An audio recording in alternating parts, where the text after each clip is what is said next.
kami dari kelompok Kantin Konstitusi berada di DPRD Surakarta.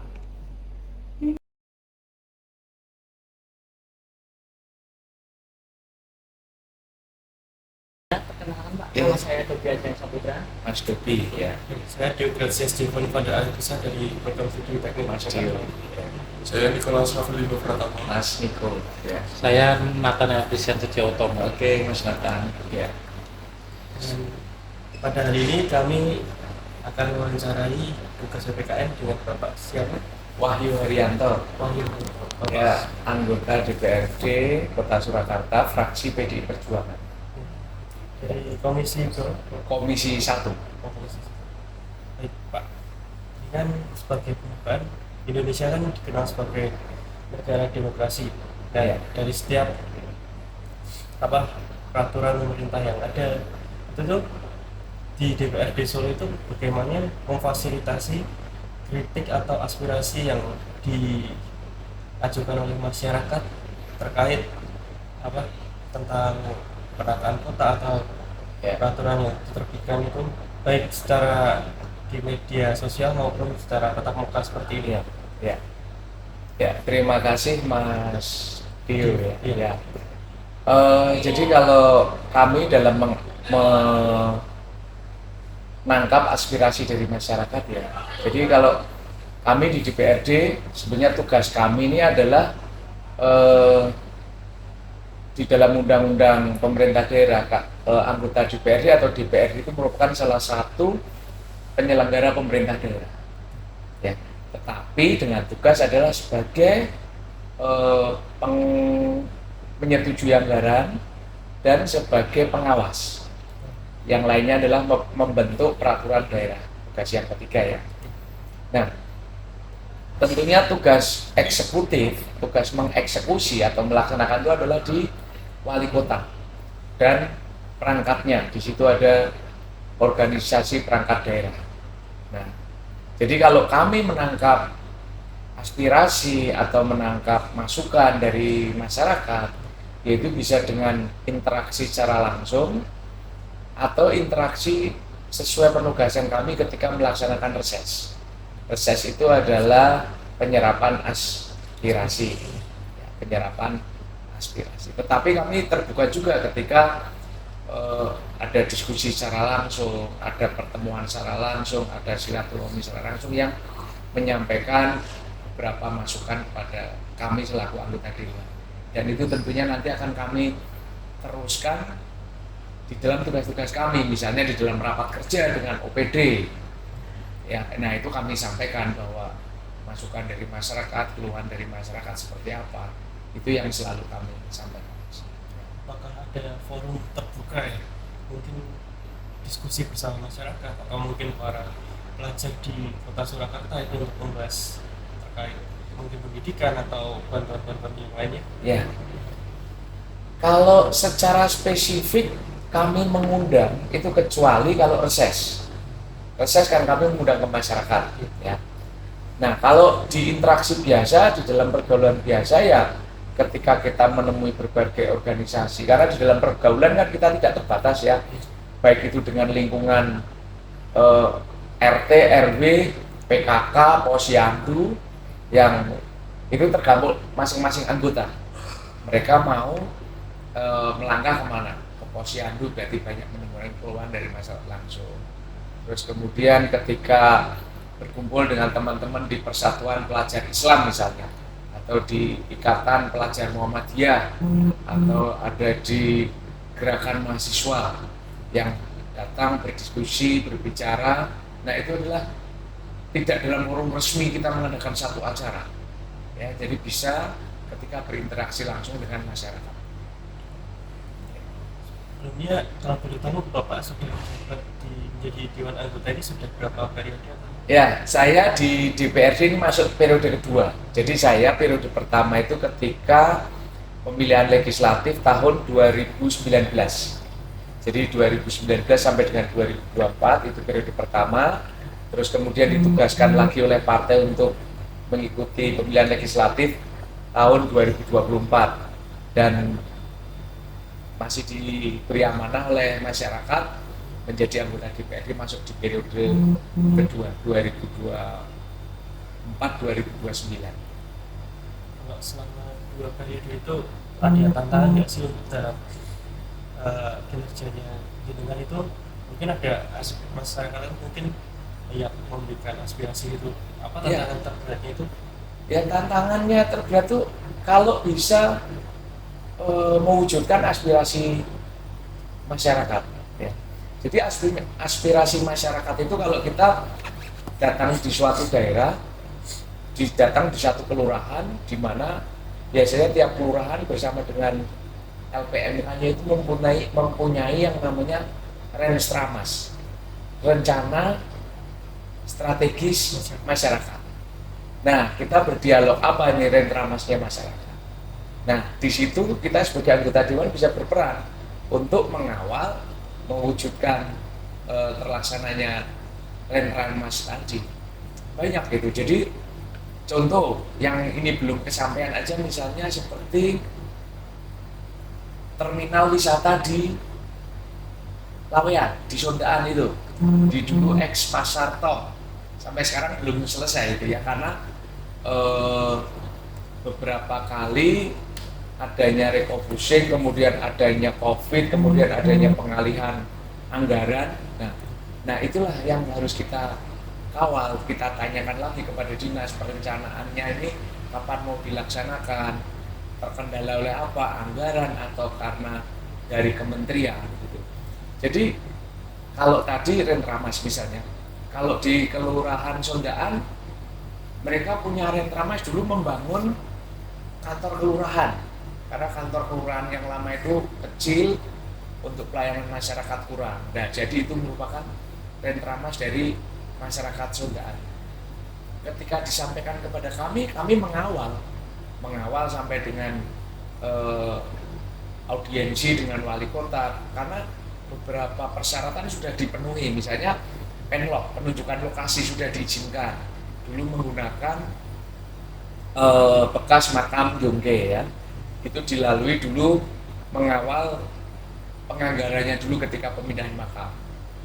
Terus kemudian mengawal setelah pemindahan makam selesai, mengawal untuk pembangunannya kantor kelurahan.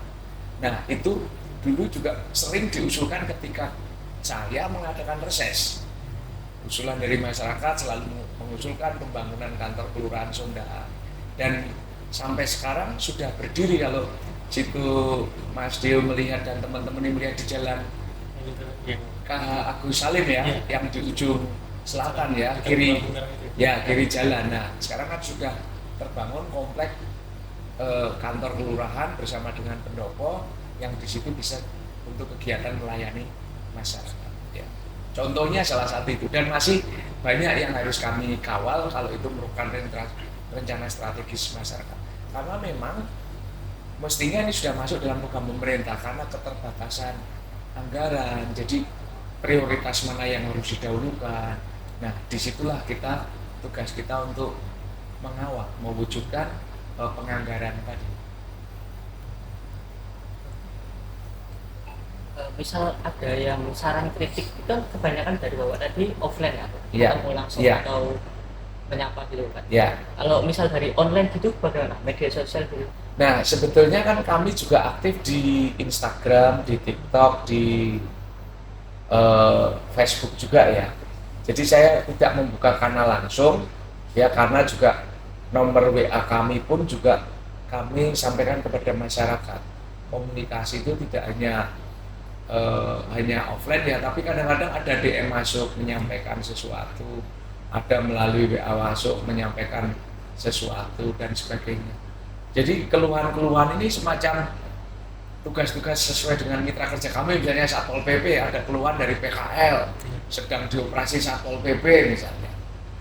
Nah, karena untuk keindahan kota kadang-kadang kami menjembatani dialog warga masyarakat dengan Satpol PP. Jadi supaya di pembangunan kota ini tidak ada friksi-friksi atau gesekan, ada yang merasa tertekan, ada yang merasa harus menertibkan. Tetapi memang tugas Satpol PP adalah penegakan perda dan ketertiban. Kalau dari jenengan itu kan apa namanya kayak kan kita kan datang ke sini Ya, bicara baik-baik itu kan enak Ya. ya, Pak. Maksudnya kayak kalau dari Bapak sendiri gimana tanggapannya Bapak dari kayak kalau demo di luar Ya. apa-apa gitu itu gimana tanggapannya? ya, ya. Jadi kalau demo mahasiswa ini kan sesuatu hal yang menjadi ciri khas ya ketika dalam menyampaikan aspirasi atau menyampaikan sesuatu.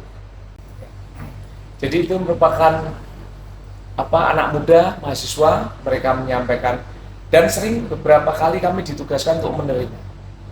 Jadi ketika demo menyampaikan isu nasional misalnya ya, aspirasi tentang kepentingan nasional, nah itu juga kami harus menyambut itu, kita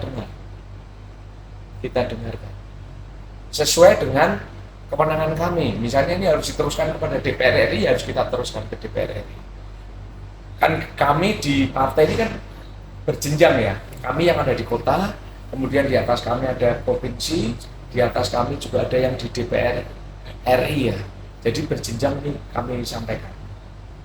Jadi proses penyampaian aspirasi itu cukup lama karena ada tingkatannya itu. Ya kalau sebetulnya berbicara lama atau tidak lama, yang penting substansinya kan langsung diterima saat itu. Apalagi misalnya ada demo di DPRD Solo, pasti akan diliput oleh media massa, baik TV lokal, baik TV nasional, gitu ya. Nah sebetulnya kan di sini kan juga sudah pesan itu bisa langsung sampai kalau di era sekarang ini. Ya. Nah kalau mungkin era formalnya suratnya harus diterima ke sana, berarti kan formalitas saja itu menurut saya. Tapi kayak gitu tuh ada maksudnya kayak kan kalau yang di Solo kan jarang kayak demo yang rusuh kayak Ya. kan kalau di luar itu kan rusuh yang Rusuh. sampai itu. Tapi ada ketakutan nggak kayak gitu? Kalau saya terus terang secara pribadi itu tidak ada ketakutan, tetapi karena kita itu di sini ada institusi polisi, mereka kan punya protap ya. Jadi sebenarnya ketika kami menerima teman-teman mahasiswa sampai sore sampai jam 7 itu juga pernah.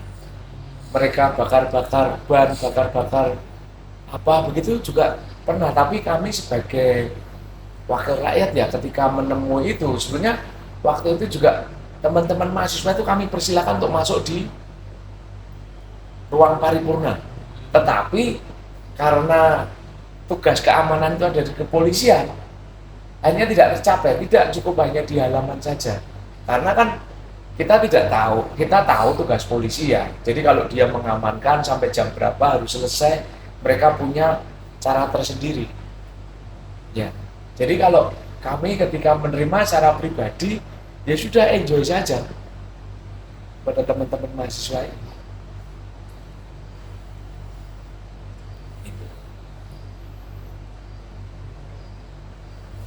Kalau yang itu kan yang baru-baru isu-isu baru ini kan yang truk itu yang Over dimension overload. ya itu Ya. itu ada nggak kayak menyampaikan ke sini kayak Kalau yang itu belum ya, karena itu banyak di daerah Pantura kalau nggak salah, ya di daerah Pantura. Tapi kalau yang di DPRD Solo teman-teman menyampaikan itu belum ada. Terakhir beberapa teman yang isu nasional ya, yang menyampaikan RUU, TNI dan sebagainya.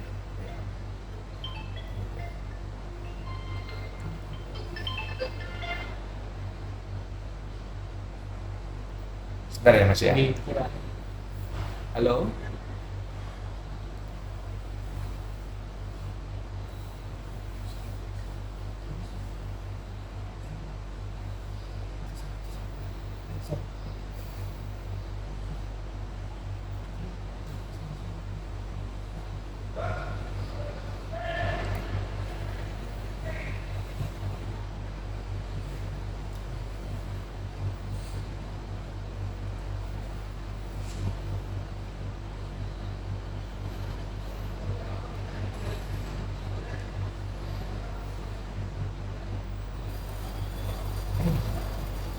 Gitu.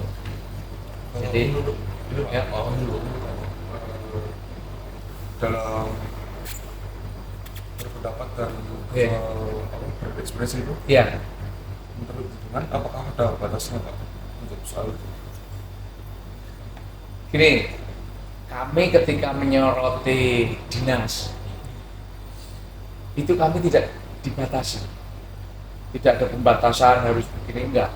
Jadi kalau kata-kata pelaksanaan pembangunan itu kurang, ya udah kami soroti dengan yang data yang kami punya. Gitu. Terus kemudian ketika ada pengajuan anggaran dari dinas menurut kami itu tidak perlu, ya kami tolak. Gitu ya. Ya, itu. Kan kami kembali lagi ke tugas kami tadi kan, kita menyetujui anggaran. Kalau itu sepertinya outputnya tidak nyambung dengan rencana pembangunan jangka menengah wali kota, ya udah kita coret saja. Ya. Atau kalau ada pelayanan di kewilayahan dan itu harus ada anggaran yang diajukan, ya kita dorong, kita dukung untuk diajukan.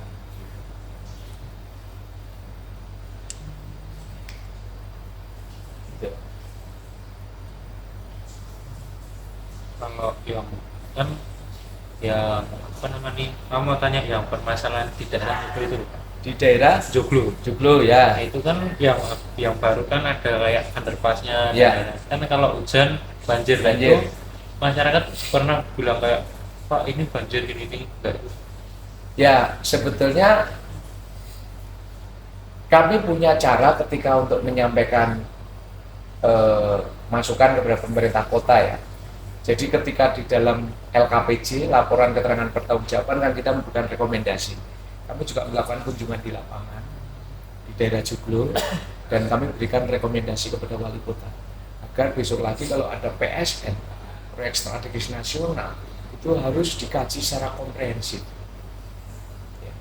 Ini mungkin saat ini lagi musim kemarau, tapi setiap kali musim penghujan dan itu berdampak banjir, pasti suaranya akan menggema di sana. Makanya di dalam jangka pendek pun kami juga kemarin menyoroti bahwa kolam retensi yang dibangun oleh wali kota itu bukan penyelesaian jangka panjang, karena tanah yang dipakai itu adalah tanah milik TNI Angkatan Darat yang dipinjam pakaikan selama 3 tahun. Nah, nanti kita akan punya problem lagi setelah 3 tahun, kita bagaimana? Ataukah itu diminta kembali, ataukah itu harus kita beli, ataukah itu harus kita pinjam lagi atau kita sewa. Nah, itu problem-problem yang harus kita sampaikan supaya permasalahan yang dihadapi masyarakat Sambirejo di Joglo itu tuntas, tidak musiman datangnya. Nih. Jadi yang kita sampaikan adalah kritik dan masukan strategis, tidak hanya sekedar ikut teriak-teriak di sana banjir, enggak, tapi memberikan masukan saran supaya ini jangka panjang.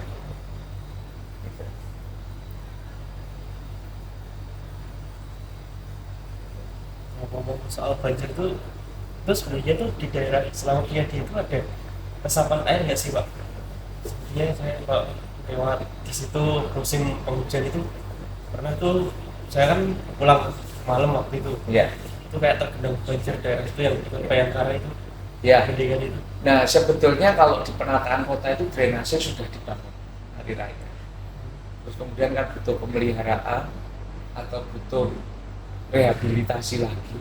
Jadi kalau beberapa memang tergenang, ya memang problem kota di situ ketika banjir datang, ketika hujan datang, ya, terus kemudian terjadi genangan-genangan. Nah, itu perlu di pengkajian juga ya, sampai berapa lama genangan itu muncul, apakah sudah bisa langsung terselesaikan.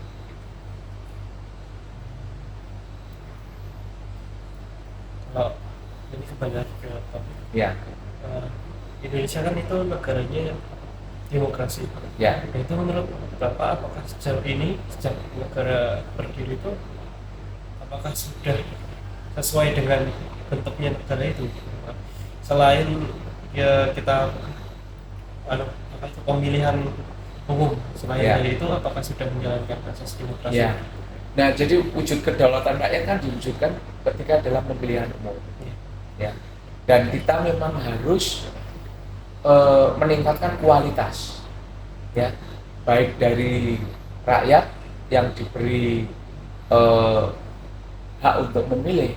Jadi kami sebagai politisi juga punya tanggung jawab, ya, tanggung jawab menjaga kualitas demokrasi ini, ya.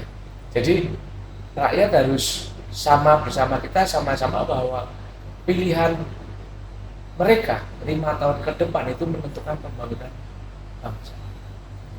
Ya, jadi ini problem kita semua kan.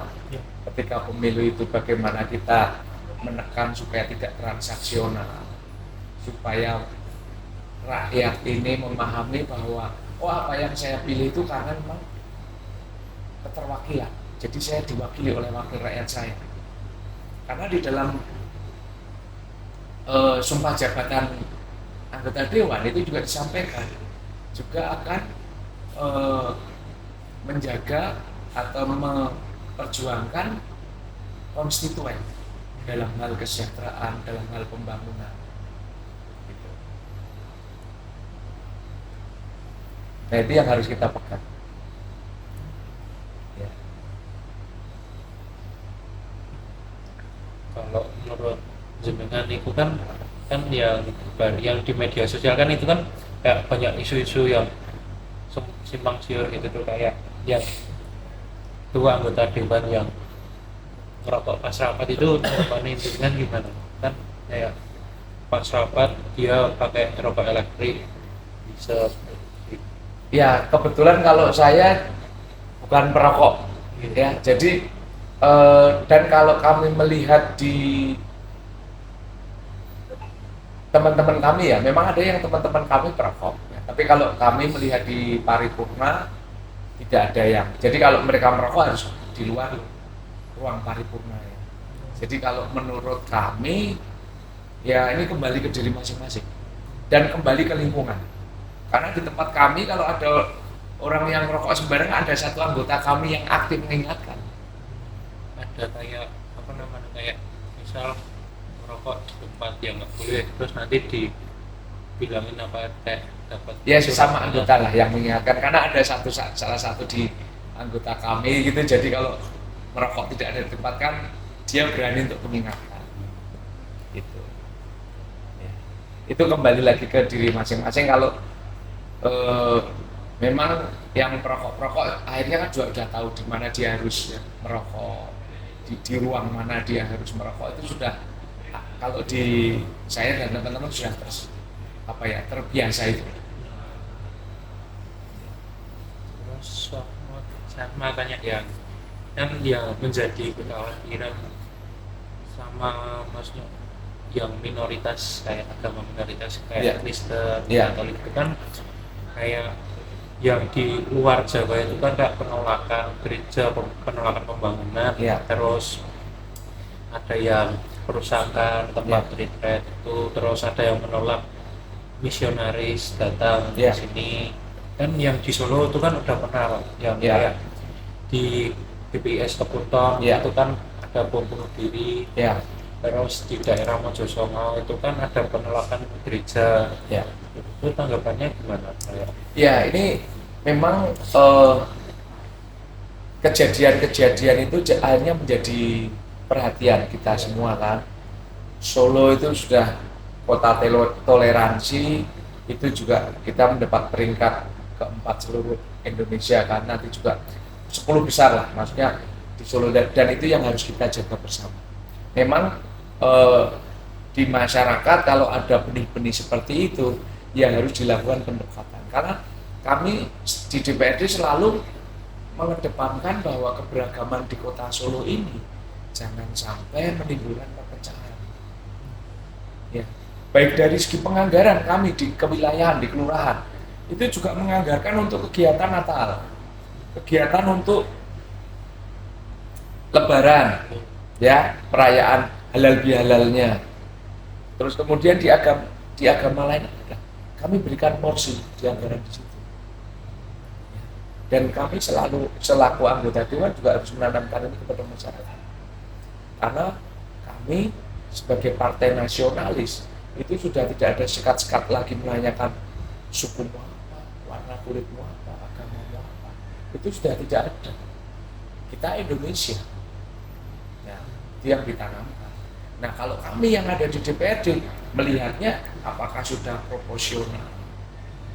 Ada kegiatan lain juga sudah dianggarkan atau belum? Bagaimana forum kerukunan umat beragama ini mendapatkan porsi di dalam membangun kota ini.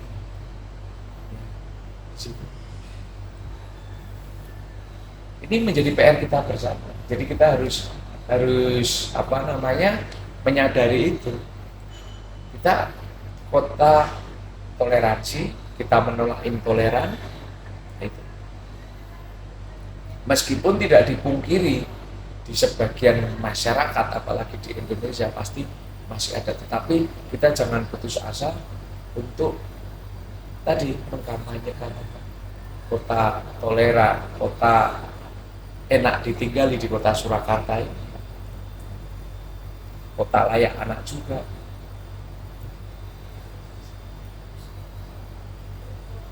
Terima kasih atas Gitu waktunya. ya, Mas Dio. Ya. Kami pamit. Oke, cukup, nanti kalau mau disambung lagi boleh. Boleh minta fotonya? Boleh.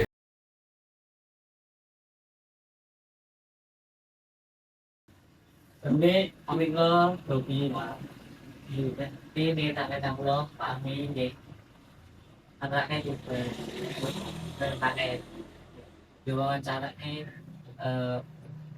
orang-orang berpengaruh di masyarakat. Saya ngajar terus tentang topik tulisan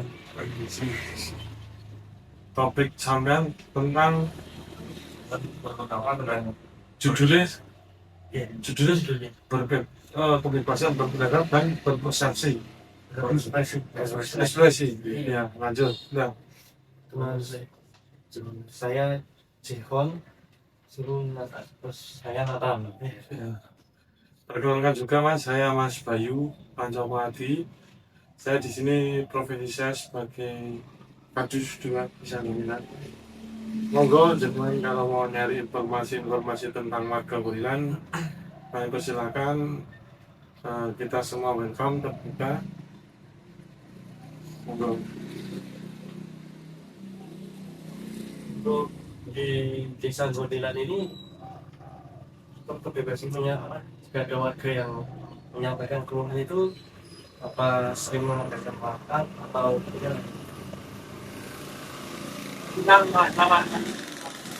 Pemerintah atau gimana? terkait keadaan ini desanya ini. Kalau kondisi kita biasanya kan ada kumpulan RT, jadi di dalam kumpulan RT itu warga disarankan untuk berpendapat semaksimal mungkin. Kemudian ini di luar jalur pemerintahan ya, itu untuk masalah lingkungan. Untuk masalah lingkungan biasanya kita langsung di rapat RT ya, kita terbuka, forum terbuka di rapat RT. Nanti di rapat RT ada saran dan usul dari warga biasanya, yaitu untuk mengatasi masalah lingkungan sekitar. Itu untuk masalah lingkungan. Untuk masalah administrasi, kalaupun ada pengusulan, pertama nanti dari pihak RT dulu. RT melakukan pengusulan, warga melakukan pengusulan ke RT, kemudian RT dibawa ke rapat usulan des. Untuk masalah administrasi kita, misalkan kalau untuk contoh untuk kebebasan berpendapat mengenai lingkungan, misalkan lingkungan taruh kata lapangan kalau malam dipakai untuk mabuk dan sebagainya, Pak RT gimana? Nah, nanti dari pihak RT tidak lanjuti. Oh ya, diadakan ronda malam ini. Nah, itu dari masalah segi sosial. Kalau segi pemerintahan, berpendapat dari segi pemerintahan, misalkan Pak jalan A, depan rumah A, B, C itu berlubang dan rusak. Nah, nanti dari usulan warga masuk ke RT, ditamu di RT. RT diusulkan ke kadus sebagai pemangku wilayah dulu.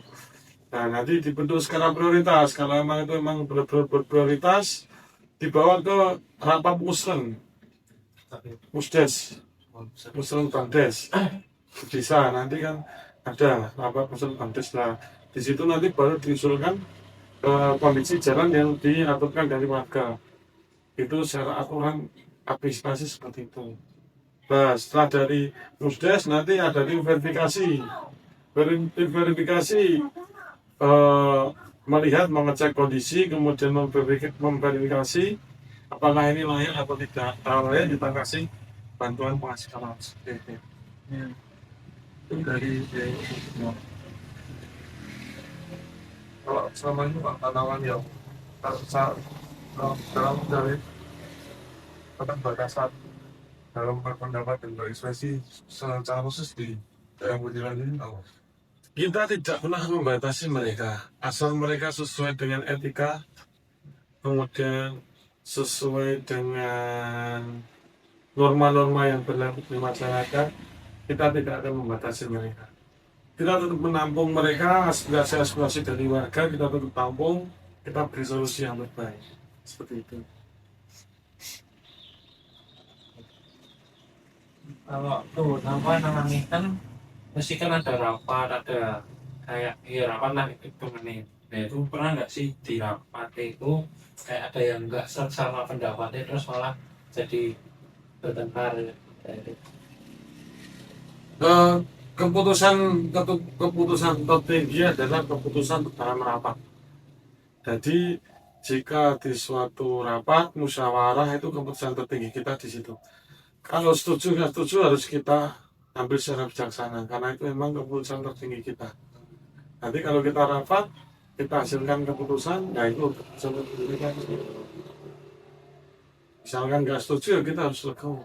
Karena keputusan tertinggi kita ada di musyawarah. Terus misal pas rapat itu di RT ini ada yang nggak datang itu apa itu? Untuk batas verifikasi, batas apa itu optimalnya rapat, pengesahnya rapat itu kan tingkat kehadiran di atas 60%. Batasnya nanti kita bisa dikatakan Jadi di bawah itu belum bisa diputuskan.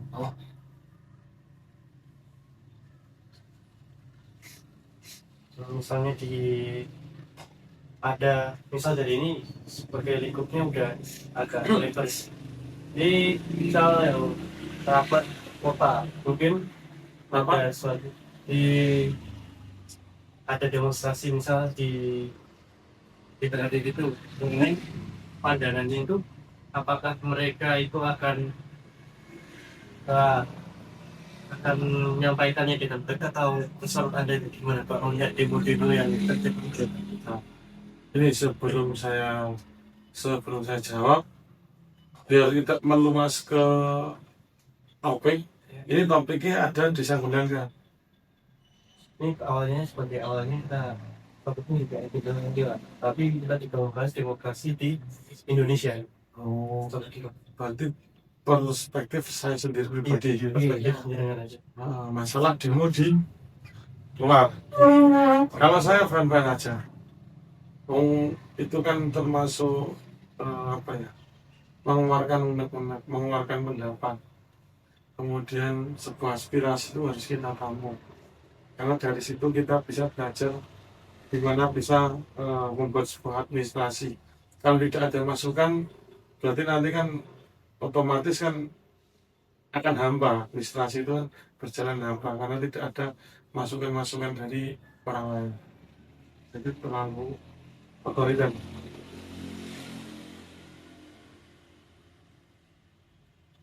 Kalau misalnya dari penyampaian aspirasinya itu ternyata mungkin mereka ngawur, mereka belum melihat keputusan apa yang dibuat dan mereka langsung demo gitu.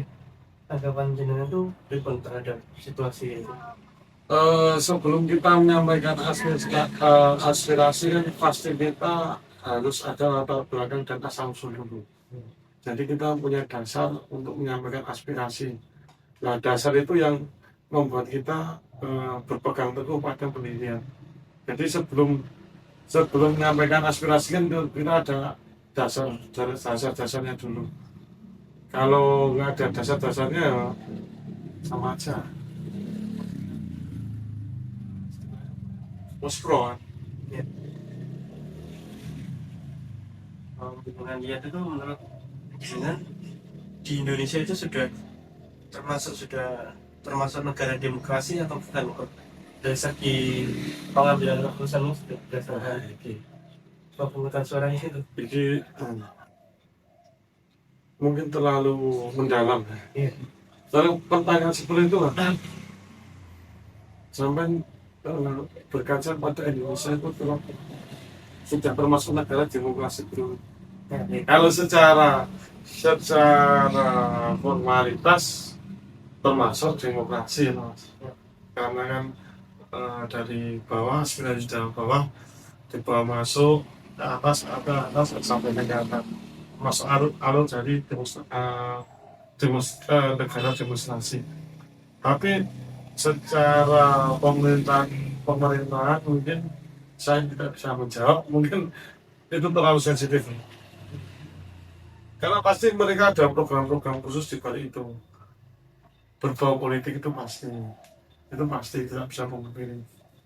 Nah, nanti kalau sampai pengen lebih mendalam pertanyaan seperti itu, nanti sampai tanya pada ahlinya, ahli yang berpolitik. Karena sebuah kebijakan itu pasti ada indikator politik, itu pasti ada. Jadi kebijakan yang dibuat dari pemerintah itu sebagian besar hampir berbau politik.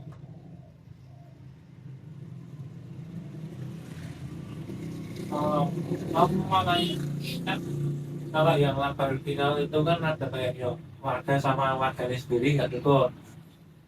Terus itu kan ada nggak sih warga yang demo kayak konten ini di Binaga atau di itu ada nggak? Sempat ada di lingkungan kita, tergantung kita mendekati keluarga saja, karena seperti itu kan bertentangan dengan norma sama hak asasi manusia, ya kan, tetap bertentangan. Makanya kita saling menjaga, kemudian mengenalkan keluarga, mengedukasi keluarga untuk kita bisa bersosial. Tapi apa namanya warga itu tetap masih di sini apa udah? Alhamdulillah masih di sini. Jadi Tergantung kita berdekatan keluarga aja. jadi udah masih clear.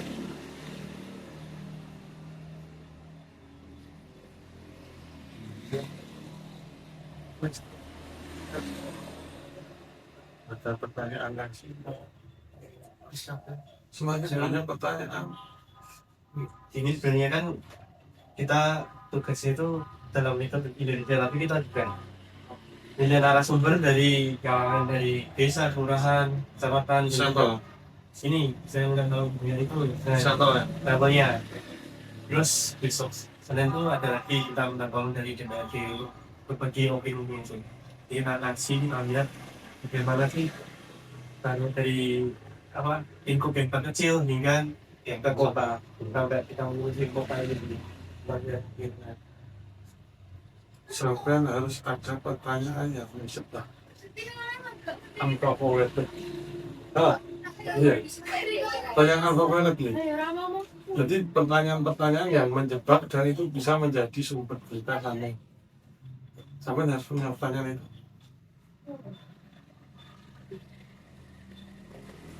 Jadi ketika sampai mengikuti alur pertanyaan, di tengah-tengah alur pertanyaan sampai jebak mereka, nanti diulangi lagi di belakang.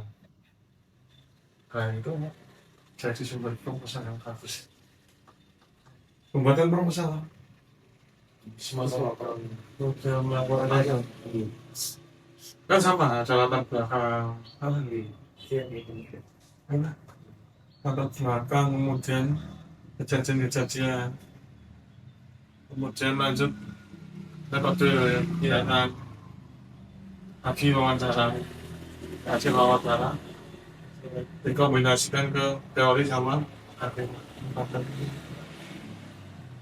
Itu ayo, saya pernah kuliah. Aku di sini dia kuliah, berarti saya kuliah 9 tahun. Nah, elok. 9 tahun. Bisa